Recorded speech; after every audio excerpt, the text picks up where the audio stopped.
how many people are back? Everybody. Everybody's back. All right, so I'm just gonna mark this piece. I'm gonna turn on my overhead so you guys can see what I'm doing. I'm sure you've seen it all done before. Most of everybody. Just gonna grab my center finder and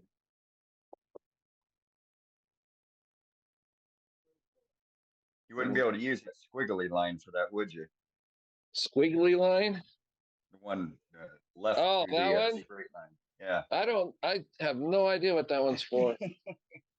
Use that for offset turning. I guess. It's so weird because if you're using it, if you're turning a brown thing, it might be for something, but as far as it's kind of strange. I've never figured out why that's ever been there. So Right. I have like 4 sharpened pencils here ready to go. I always have sharpened pencils in my shop. Nothing worse than looking for one and you're like, damn, where the hell, you know? Mm-hmm. I have a question. Yeah. Where you're tracing that, it has that squiggly line on the stencil, when would you use that? That's what we were just talking about. I had no idea. I just Oh, what okay. that is for. This is called the center finder, though. I don't know how you find the center on that. Oh, you know what? That might. Oh, Oh, for round pieces. Okay. yeah. Small Different round diameters. pieces. Okay. You got Different what's diameter a round smaller spots. one, and yeah. See that? Yeah. Puts it right on the Makes center sense. there. Looks like, well, this is for 2-inch. This one's probably for like 1-inch down here. Not sure what that one would be for, but something would fit in that, I'm sure. Yeah, I was just looking at it going, hey, wait a minute. It might do that. Right. All right. Let's have a couple little holes. And all My day is here. complete. I learned something. Huh? My day Yeah, is complete. I learned something. yeah. There you go. Have to talk about it on Wednesday, right? Yeah. Amen. Hey, We'll pose the question, see how many people know. yeah. Tips and tricks, right? Right. Yeah. In fact, we'll save it for tips and tricks. Yeah, Yeah. that's what we should do, huh? Yep.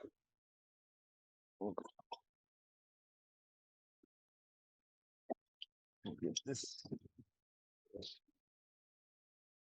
Oh, I don't need this anymore. Put my point back in. Then I'm going to be turning between centers to get this round.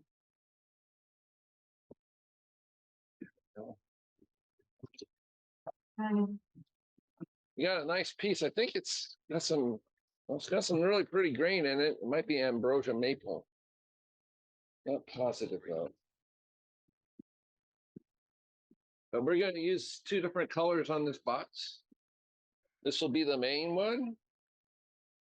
And we're going to use this for the lid and a piece for the bottom. So we got contrasting wood. They're almost the same size. So, but by the time we get this down, this will make a nice lid. Part of it will. And then time allows, I'll make a finial that'll go on top. I think we'll have time. Yeah. I'm in no hurry to get everything done. I mean, Zoom doesn't care how long I'm on. There's no time limit. So. Where you got all the explanations and of why you're doing things and cutting certain ways, Yeah. taking care of it with the practice box. So, yeah, the verbiage end of it will be cut down, except for, if anybody has a question, definitely feel free to ask. Yeah, that's what the practice box was. It's just to go through the steps. So I can show people and then use those same techniques to create a nice looking box per se. A higher end box, a bougie box. High end box. I mean, that's the plan anyway. I'm gonna tighten this puppy down. I gotta put my larger tool rest in, I think.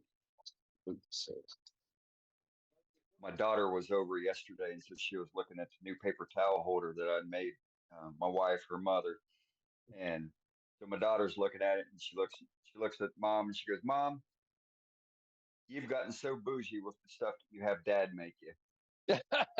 So I learned the word bougie yesterday. So my weekend has just been complete. What is a bougie anyway? I don't know. I don't know what that word means, but You'll you can Google it, and you can learn that as well yeah, I today. bet. Yeah. Yeah, I think this ambrosia maple, I see holes from the beetles and stuff. This is really, once it finishes on this, this is going to be really good. It's got some curl in it, some fiddleback or curl in it. So it's going to be really nice. So this is a piece of ambrosia maple. I'm just going to measure it so you guys have an idea of how big it is. 6 inches long. I believe it's 3 inches. Yep. 3 inches thick or across, 6 inches long. 3 by 6. All right. I've had this piece for years and years and years. It's just been sitting on my shelf. And when I decided to do this demo, I was looking for a nice blank. I'm like, well, I forgot about this thing. It's going to make a good one. All right. First thing we want to do is I'm going to double check on something. I want to make sure my headstock lock is in place. When you're turning between centers, you want to make sure all your locks are in place. All right. I like to lock my tailstock. There's other wood turners that like to leave it loose and tighten as they go. I've never found a need for that. In fact, it kind of scares me. If it kind of loosens up, that thing's going to come out. So I believe in the lock more than just continually having to remember to tighten it over and over and over again.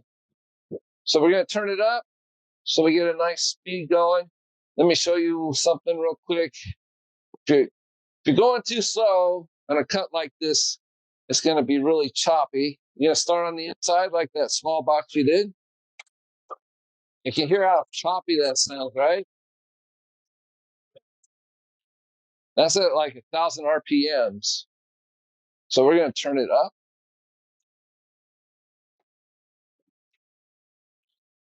It's got vibration, so I'm going to turn it up past that vibration. A lot of times you can do that. What's going to happen, because you're turning a lot what's called air, and the corners are so far apart, that turn it up faster, you're going to get, actually, it's going to create a smoother cut, and you'll be able to hear that. So you're not getting that choppiness.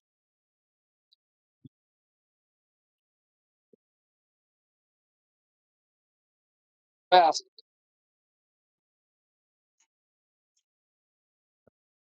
Zoom cuts out the cutting noise. Huh? Pardon? Zoom cuts out cutting noise. Oh, it's cutting it out? Yeah, You it's guys muffled. Oh, you guys can't hear that? Let me see if I can fix that. The suppression might be on too much here. Oh, yeah. Okay. Get rid of that suppression there. You guys will probably hear it now. Hopefully. Hear the wind. All right. Can you hear that? Yes. Okay. So I just turned the tool the opposite direction. I got the handle in my hip, always in my hip when I'm doing cuts like this.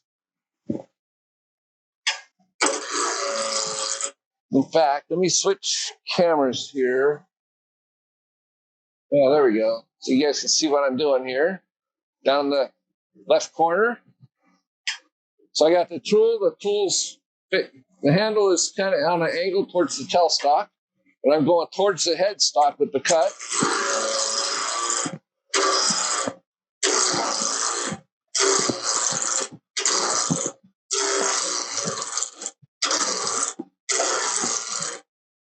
It's just a big chunk of wood, so don't expect it to turn around really, really quick.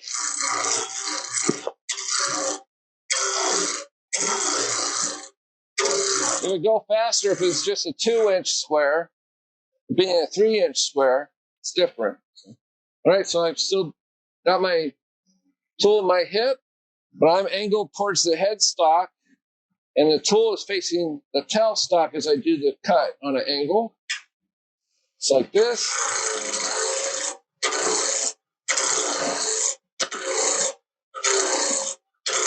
And what I'm doing, I just want to get most of these. Whew, I need to block those shavings coming up. Nothing tastes better than ambrosia maple, right? Yeah. And then I should probably, once I get the general part of those corners down, I could do peeling cuts.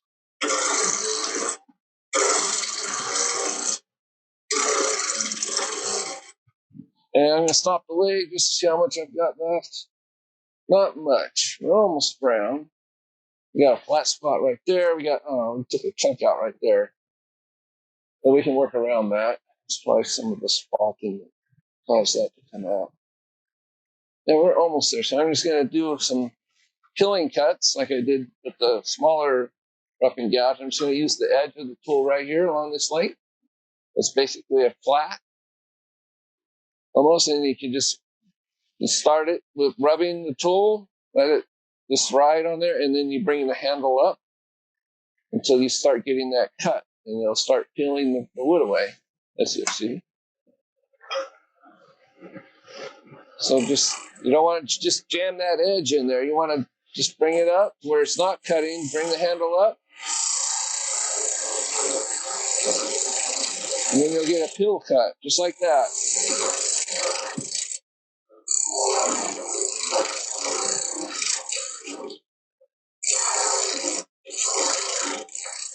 And this will, if you look at the horizon while you're doing this, see, when you're going back and forth, you're going to tend to have little humps and bumps and valleys from the cutting action.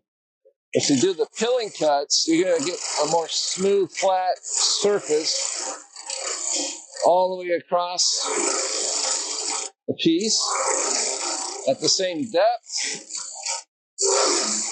This wood is a little tough, so I might have to run over to the grinder real quick. Yeah. I'm going to sharpen my rough and gouge real quick here. Nice fresh edge on here. It should peel much easier. All right. Let's start again. Yep. Look at the difference a sharp tool makes.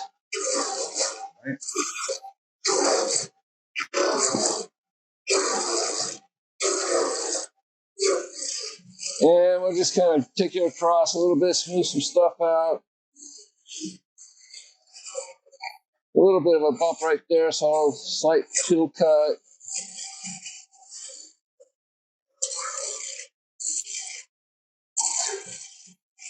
And we should have that round. Yeah. And we're not going to completely make this an entire box. I'm going to cut part of this down. I'm going to save this for another part, but I'm just deciding which piece I want for this one compared to the other one. I'm looking at the curl. I think this is going to do it better. Let me get some water. I'm going to spray some water on it. That's my old trick of being able to see which grain is going to look prettier on a box. It's almost like putting an oil finish on your, you get an idea what the final piece would look like. So I'm sure you guys can see that grain much better now. Looks good. So there's a lot of curl right here, but I'm worried about this little. I can cut that away, but I'm really liking this section right here. Most of that, most of that chipped out piece will be your tenon. Yeah, tenon, yeah. I'm just trying to figure out what's just going to be prettier for this piece. You know, all that light color mixed in. I'm really liking this though. Right through here, and then we got curl there. We got a lot of curl here. Decisions, right? So I really want to keep that in the box. But it does have a little bit, that'll turn away. I'm going to take care of everything. Wow, what do you guys think? This side or this side? Can't decide.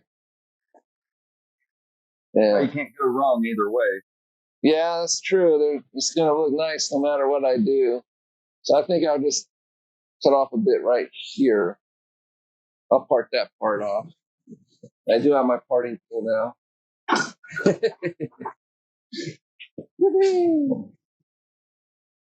Where did I set it down? I do have it. There you are. Parting tool. So I only need this much. Yeah, I'll be happy with that. So, all right. So let me part this off and we'll bring the tool rest up a little bit closer.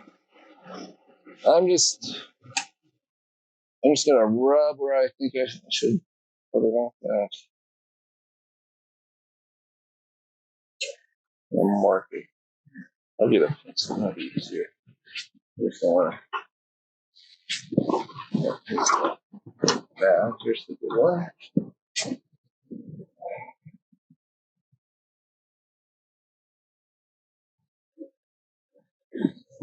So this can make a shorter, nice box right there. So I'm just going to part it on the headstock side of the line. I'm going to open that up a little bit, about half the width of the parting tool. You want to open that kerf up. You don't do that. The heat from the cut can actually trap that tool in there if the kerf is just a single kerf, the width of the parting tool all the way down.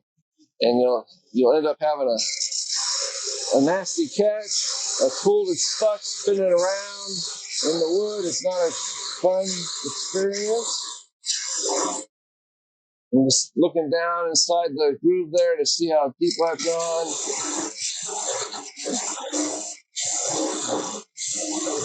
Because it's between centers, I don't want to go really far. I can just grab my pull saw. And Everybody good with hearing the cutting action? did everybody see it? I prefer it to be quieter.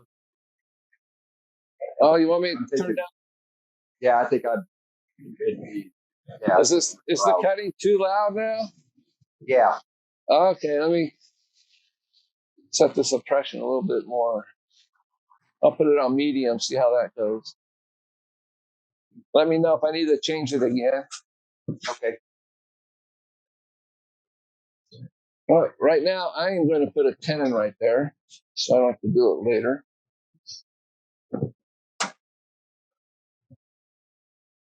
So I'm going to smooth this out all the way down to the light center.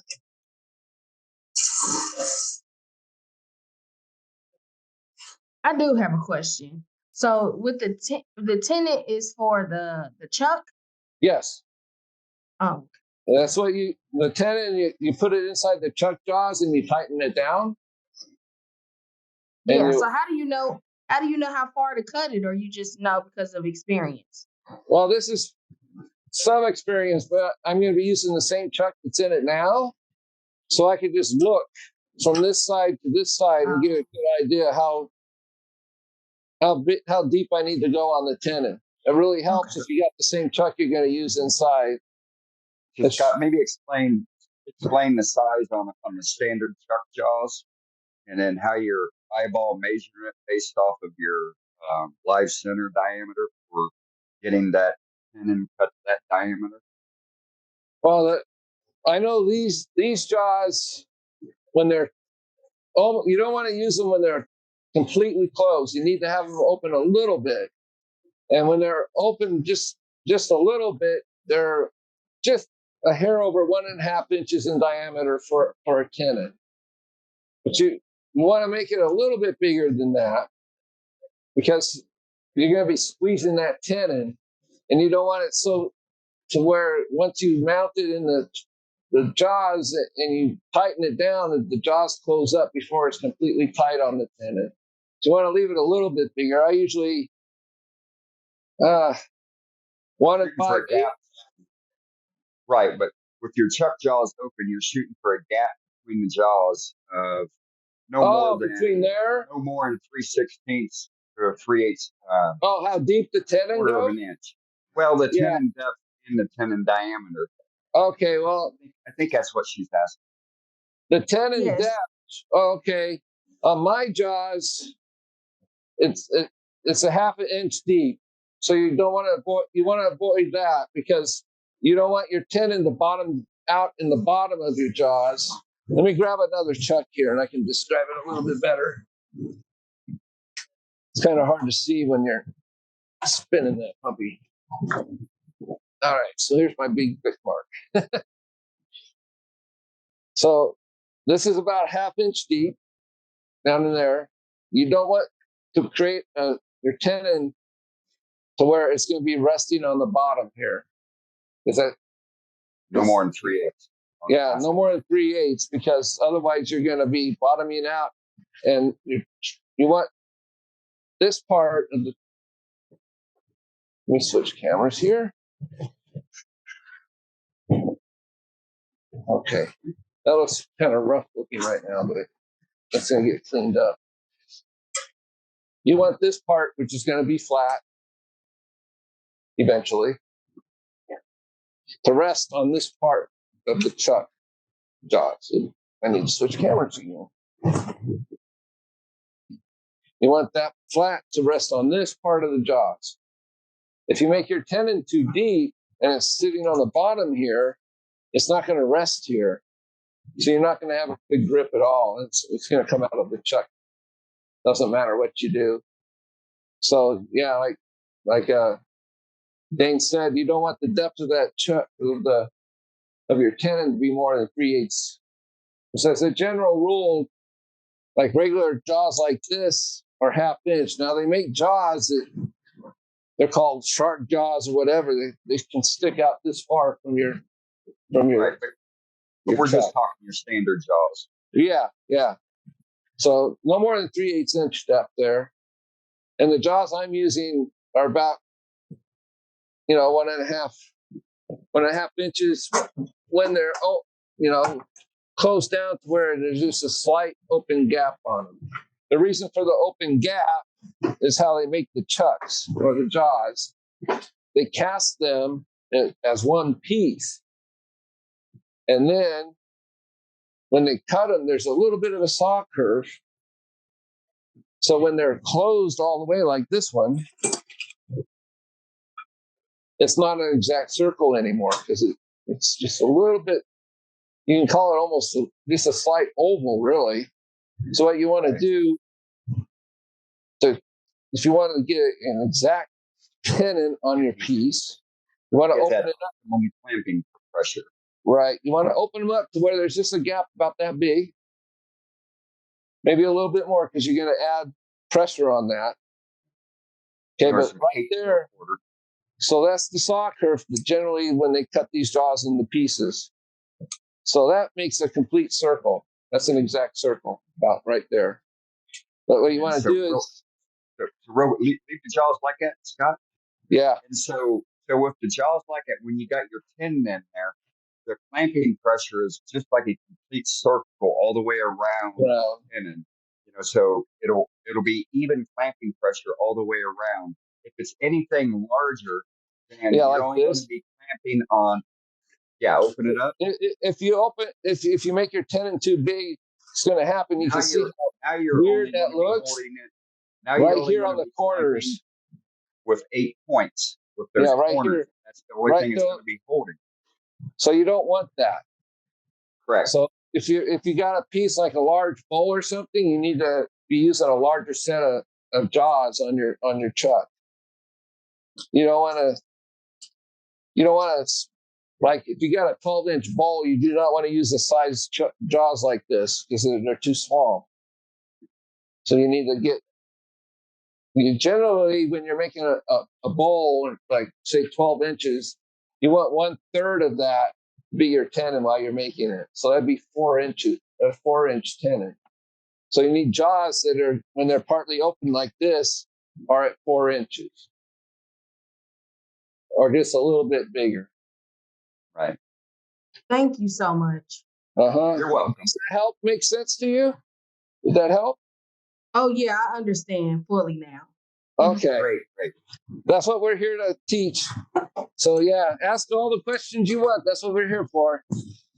And Dane, he's got a lot of experience too, so he knows a lot of stuff that I don't. So when he can answer questions too, that really helps out during my demos. So it's really appreciated.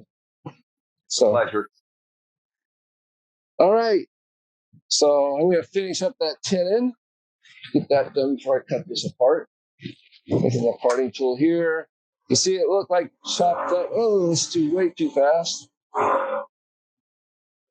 And if you're looking at, if you're able to see, man, if you're able to see the flat right now, this part, it's got kind of a dome shape to it. So I want to straighten that out. You want to flip your view? Let's see what we can do here. There we go. That good? Yeah, so now you can describe that wall when you flip it. Okay. Let's see if I can get a closer view. There you go. All right. So I wish I had my remote. I don't know where the heck it was. I had a remote for my pocket. Yeah, that's what I was looking, but all I got is my microphone. Oh, there it is. All right. Found it. So I'm just going to zoom in on this one. You guys get a better see what I'm cutting there. So right now, this is shaped like a dome, or it's convex, not concave. Convex means it's coming out. Concave means it's going in. What you want is to have this flat or slightly concave. So I'm cleaning that up right now. And I'm just going to, just a hair bigger of a tenon there. So I don't think that's not even close to half an inch, but you don't need to go all the way deep. But, all right, so I'm at 1/4 of an inch deep, so I can do one more pass on that.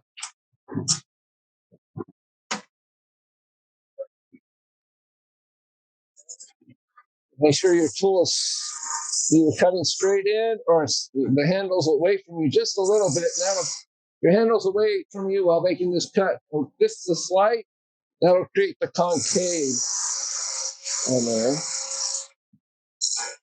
And another thing to point out, which is really important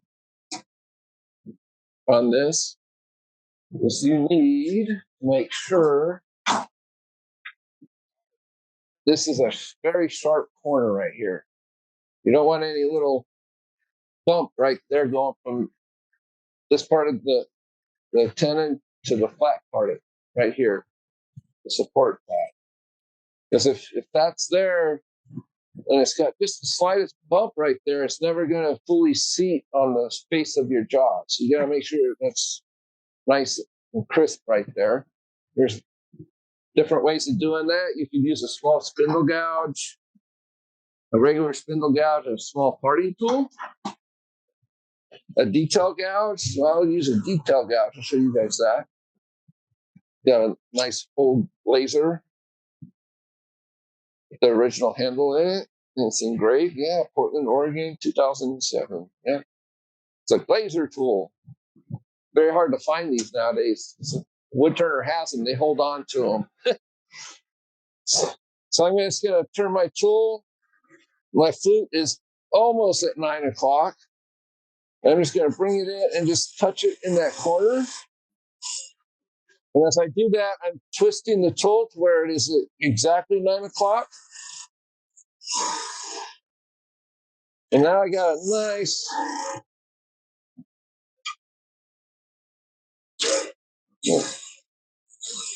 I'm just flattening out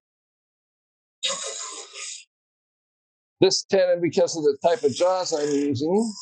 I should have talked about that when I had my other chuck out. So let me pull that back out. There's 2 types of jaws. I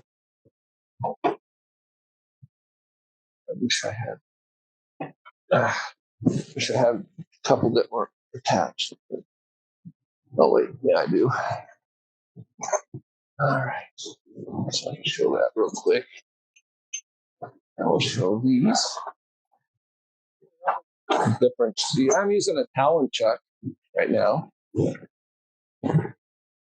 So it has, these are the bigger jaws that go on, but they're very similar. They have these little threads here. The way they made these, see, there's no sharp corners. So like this one, it's got more of an angle right here with these threads that help teeth, to help grip the wood. So their idea, it helps to a point where you can open the jaws up a little bit more for a larger tenon without actually creating a problem with these sharp corners here, because it's still grabbing right in these little teeth. As you can see, these are also straight up and down. All right, these are straight jaws. Same thing with the ones I got in there. This one, this is from my Vic Mark.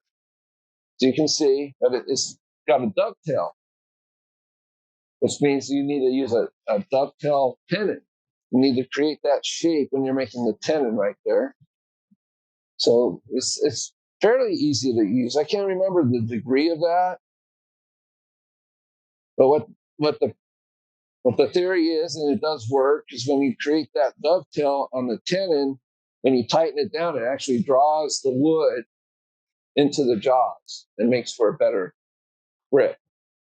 These are some of my large bowl gouge or my bowl type jaws. As you can see, they're much bigger than the ones that are on that chuck right now. But you can see that dovetail right there. So depending on what kind of jaws you're using, you got to make the correct tenon, either straight in or a slight dovetail. So that way it's the dovetail gets drawn in and it's sitting the bottom of the tenon sitting right here with an angle on it. So if we got time later on, I can throw a piece of wood on here and I can show you the difference in cutting these and how they work, if you like. But I wanted to make sure that's another thing about chucks. So, all right, so I've got that in there really well. So I'm going to create another tenon on this side while I still have it in this position. There's still a lot of wood right down in the center there, so I've got room to do this. Because when you're making a box, you need to have a tenon on both ends.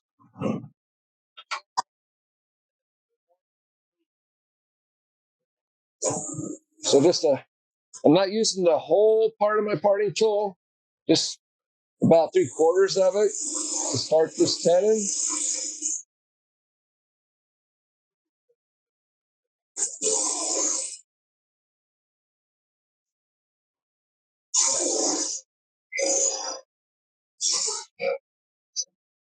And just so I can show you, we can use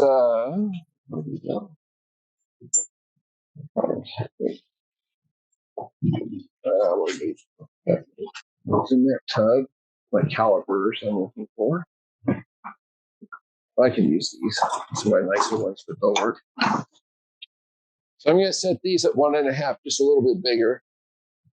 And doing that, I'll bring it all the way down. Make sure you zero it out. Then you can open it up. Show you 1.5. I like these digital ones because you can get really exact. So that would be 1.5. But what I'm going to do is I'm going to switch over to fractions so I can get at least 1 5/8. Close to it. There we go, right there. And that should fit right on the jaws there. Like that.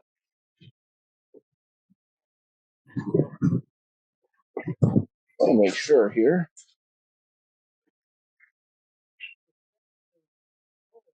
Well, I'm just going to use those other jaws on this other chuck and just, well, there they are.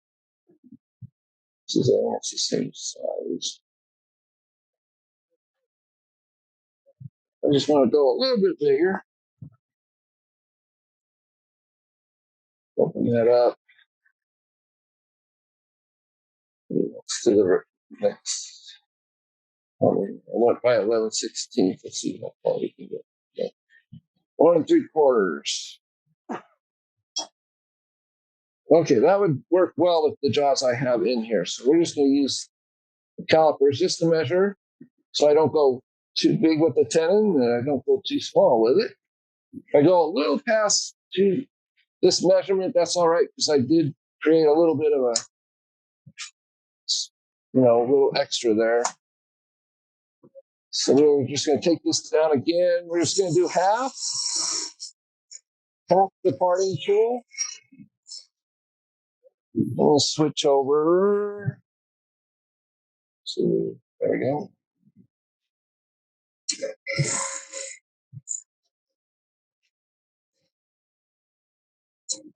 And we want to check.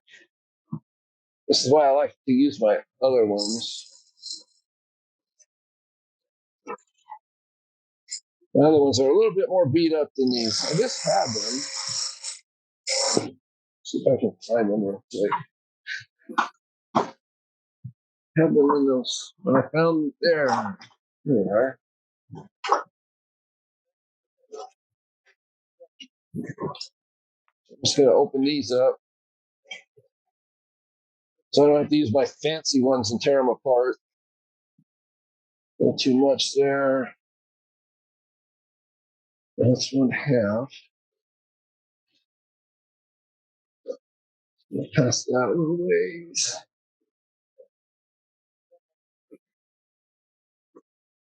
Okay, just a little bit past 1 5/8. I can turn these off. Put them in my drawer. Saving for more important projects. So I'm just going to touch that right there, and you can see it's just not quite there yet.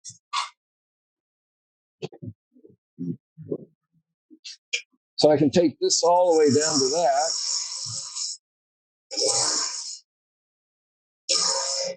And then we'll just take a half a cut here again, a half the depth of the tenon.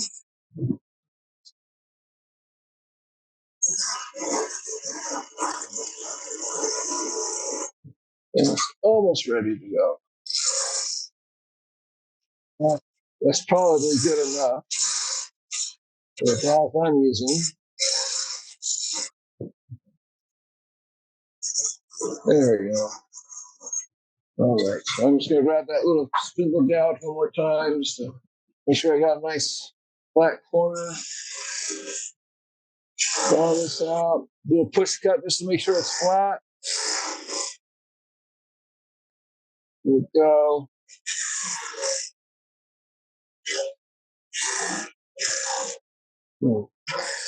Kind of a bump right here. We'll grab me. We'll drop my tool rest a little bit so I can get to that a little bit better. The angle was wrong. We'll change spindle gouges here. I think those are gold. All right. Now we're going to do the inside one. So we got a little ways to go yet.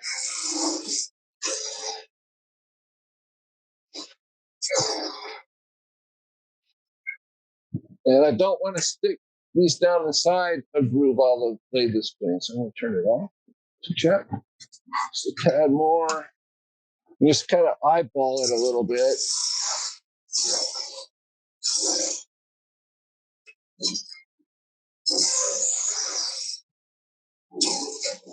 And I'm going to make this tenon on the inside a little bit deeper. So I'm going to take some more down once I get the size right. What do you mean? Taking this time to do this is well worth it. Okay, there we go. Especially on a safety standpoint.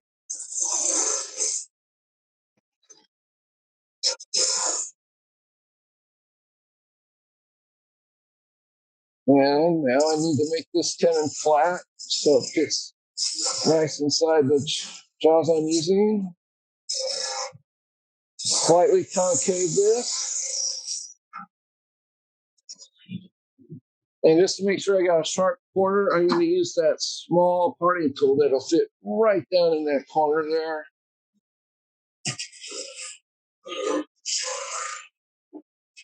There we go. I think that's deep enough now. Okay. Now we can cut it off with the saw. So it takes time to do that, but it's well worth the effort. Now I want to loosen this up a little bit. Otherwise, not to where it's going to fall out. But if you don't do that, what's going to happen, all that pressure from the tailstock is going to make your pull saw bind and get stuck in the curve. There it goes. Back this off even more. There I can remove them. All right. Super. All right, so I'm going to put this piece away. Make sure I don't pick it up by accident. Another piece. Now, I want to figure out which grain would look best on the top towards instead of the bottom here. So, I think this would probably be better on the bottom just because of the way the grain is going up. Oh, and this, if it's like this, it looks like it's fighting and it looks like it's trying to force its way out of the bottom of the box. And you want grain like this, you want it to look like it's flowing up. So this is the direction I'm going to go with that. Okay, so we get that out of the. It's got this nice little spur center that goes in my jaws. Really handy. It's called a stub center. It's got all these little teeth, and compared to, let's see if yeah. So here's a regular, well, sort of regular drive center for a lathe. You're doing spindle work. The point does move in, or you can actually remove it. But these are the more general type of drive centers they use now. These are the most popular being sold right now.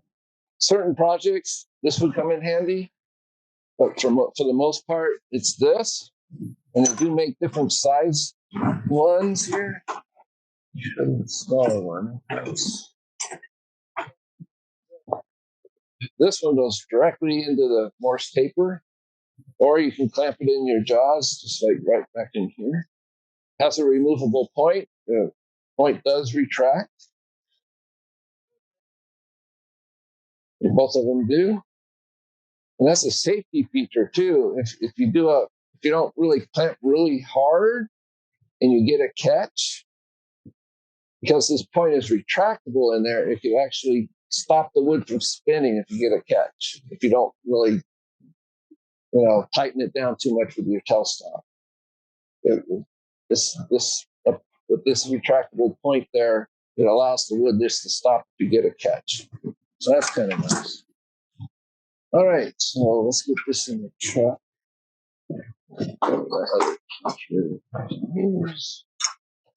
Let's see how close we came. So I wanted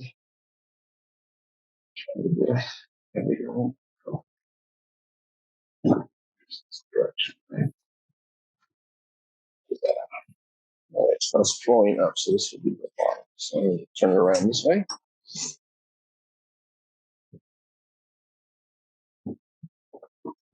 So we're going to make a different kind of lid for this. It's going to be a top that the tenon is on the lid, and it slides into the bottom portion of the box.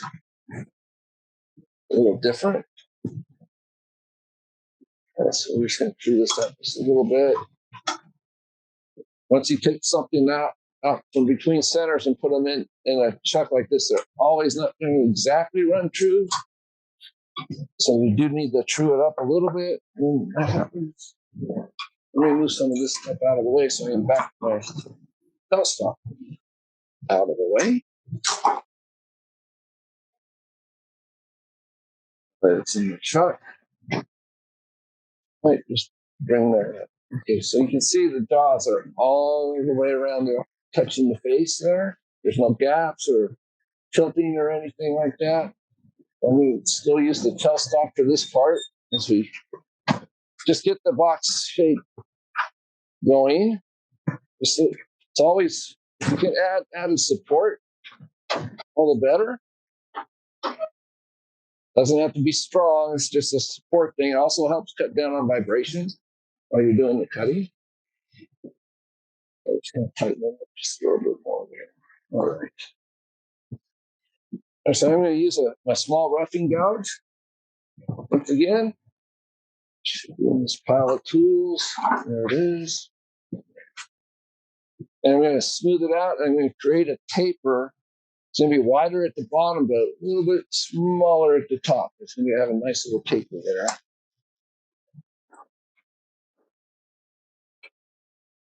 Oh, a lot of vibration. Let me check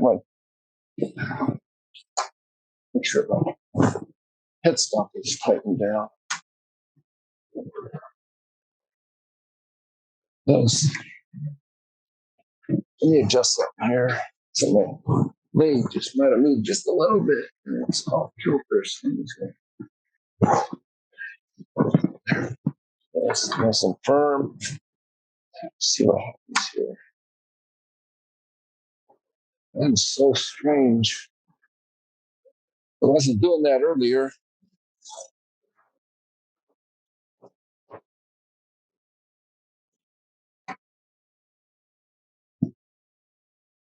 Odd noise coming out of there. So let me open this up.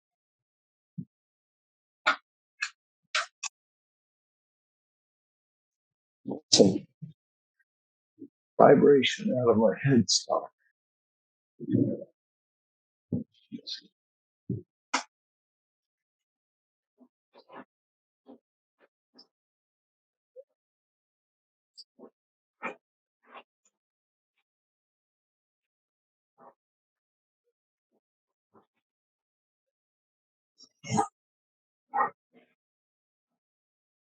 Sounds like it's coming from my hand wheel.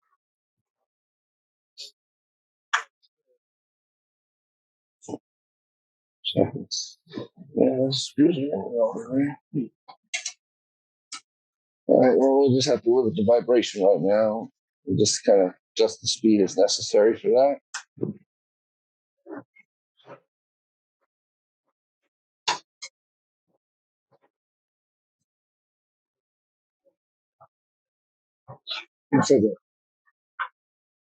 That's better.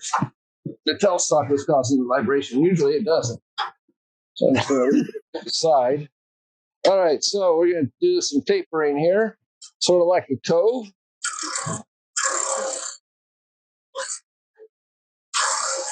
Sort of like the other box, but a little more pronounced.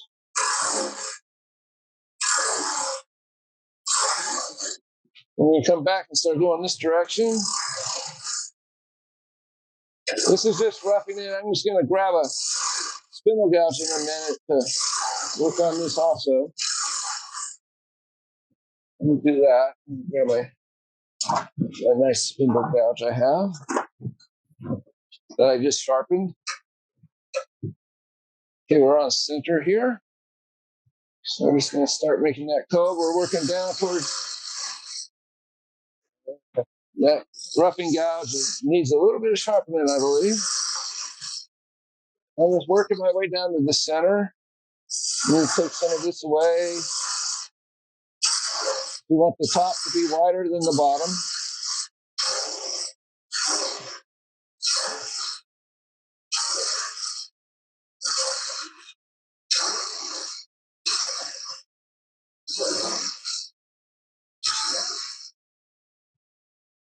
And now we're just going to start working the opposite direction here.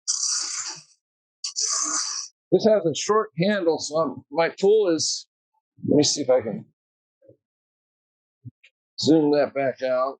Should have put that darn remote in my pocket. There you are. I will do that now. That way you guys in that bottom picture there, you guys can see what's going on a little bit better. as far as tool movement. I'm going to adjust that picture a little bit so you guys can see just a little bit more this way. There we go. All right. So that way you guys can see where my tool handle is. It's right here, sort of right. The end of it's tucked in my side because it is a short handle. My tool fluid is at 45 degrees or 130 in the afternoon.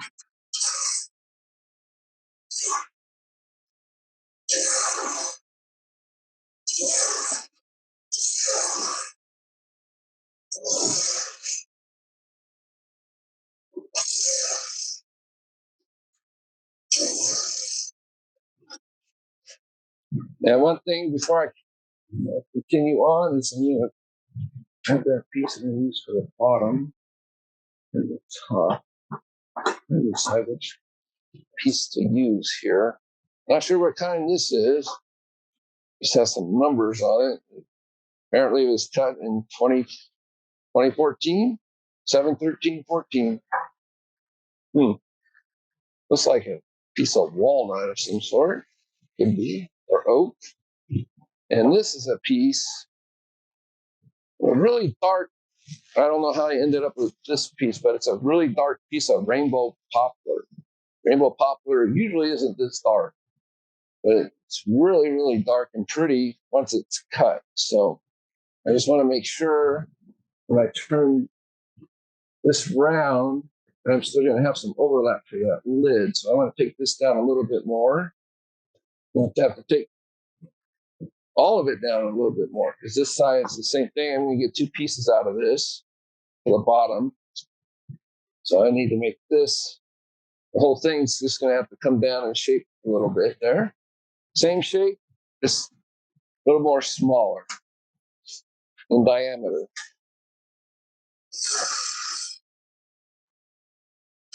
I want to take that. I'm just, when I'm coming in, I'm very careful. I'm putting all the force down in my tailstock or my tool rest right here as I'm holding the tool. I got it at 45 degrees. I start to cut with the point of the tool. Gently put it into the wood so you don't get any grabs.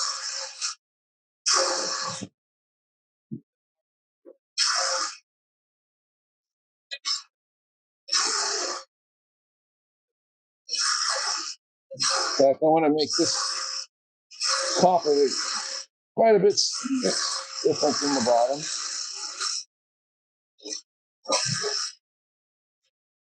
I saw a similar box that was made by Del Nish. I don't know how many of you guys were familiar with Del Nish. He used to run the Utah Symposium. And he passed away.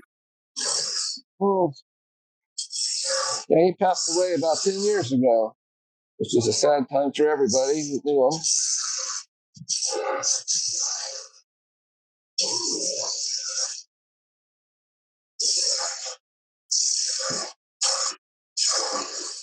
So I need to take some of this away. I don't want it to build up too much.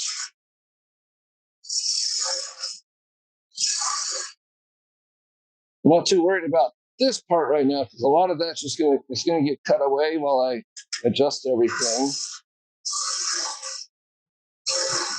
So I want a good part of the taper, the center of the taper, the lowest part, to be above center of the box, almost like 2/3 up. It gives it a more elegant look that way instead of just having a taper like a general cove. So yeah.